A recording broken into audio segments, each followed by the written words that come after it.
Hi guys, ಇವತ್ತು ನನ್ನ birthday. So ನನ್ನ ಫ್ರೆಂಡ್ಸ್ ಎಲ್ಲ ನನಗೆ ಗಿಫ್ಟ್ ಕೊಟ್ಟಿದ್ದಾರೆ. ಸೊ ನಾನು ತುಂಬ ಎಕ್ಸೈಟ್ಮೆಂಟಲ್ಲಿದ್ದೀನಿ. ನನಗೆ ನನ್ನ ಫ್ರೆಂಡ್ಸ್ ಏನೆಲ್ಲ ಗಿಫ್ಟ್ ಕೊಟ್ಟಿದ್ದಾರೆ ಅಂತ ಹೇಳ್ತೀನಿ. ಬುಕ್ಸ್, ಕ್ರಯಾನ್ಸ್, ಶಾರ್ಪ್ನರ್ಸ್, ಇರೇಸರ್ಸ್, ಸ್ಕೇಲ್ಸ್, ಪೆನ್ಸಿಲ್ಸ್ ಮತ್ತು ಟಾಪದ್ದು ಹಾಕ್ತಾರಲ್ಲ ಆ ಥರದ್ದು ಇರೇಸರ್ಸ್ ಮತ್ತು ಎಲ್ಲ ಕೊಟ್ಟಿದ್ದಾರೆ. ನಾನು ತುಂಬ ಎಕ್ಸೈಟ್ಮೆಂಟಲ್ಲಿದ್ದೀನಿ. ಮತ್ತು ಒಂದು ಡ್ರಾಯಿಂಗ್ ಬುಕ್ ಕೊಟ್ಟಿದ್ದಾರೆ. ಮತ್ತು ಒಂದು ನನ್ನ ಫ್ರೆಂಡ್ ಲೈರಾ ಅಂತ ಇದ್ದಾಳೆ, ಅವಳು ನನಗೆ ಒಂದು ಲೆಟರ್ ಬರೆದು ಕೊಟ್ಟಿದ್ದಾಳೆ. ತುಂಬ ಚೆನ್ನಾಗಿದೆ. ನನಗೆ ತುಂಬ ಖುಷಿ ಆಯಿತು ಈ ಲೆಟರ್ ನೋಡಿ. ಬೆಸ್ಟ್ ವಿಶಸ್ ನನಗೆ ಕೊಟ್ಟಿದ್ದಾಳೆ. ಮತ್ತು ನನ್ನ ಫ್ರೆಂಡ್ ಲೈರಾ ಮತ್ತು ಮೀಶಲ್ ನನಗೆ ಇಷ್ಟೆಲ್ಲ ಗಿಫ್ಟ್ ಕೊಟ್ಟಿದ್ದಾರೆ. ನಾನು ತುಂಬ ಖುಷಿಯಾಗಿದ್ದೀನಿ. Thank you Lyra and Michelle. ನೀವು ನನ್ನ ಬೆಸ್ಟ್ ಫ್ರೆಂಡ್ಸ್ ಅಂದರೆ ನಾನು ಯಾವತ್ತೂ ಮರೆಯಲ್ಲ ನಿಮ್ಮಂತಹ ಫ್ರೆಂಡ್ಸ್.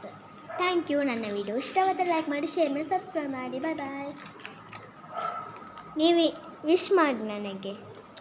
ಬಾಯ್. ಈ ವಿಡಿಯೋ ಎಲ್ಲರನ್ನು ನೋಡಿ, ಈ ವಿಡಿಯೋ ನೋಡಿದವರು ನನಗೆ ವಿಶ್ ಮಾಡಿ ಪ್ಲೀಸ್. Thank you. ಬಾಯ್.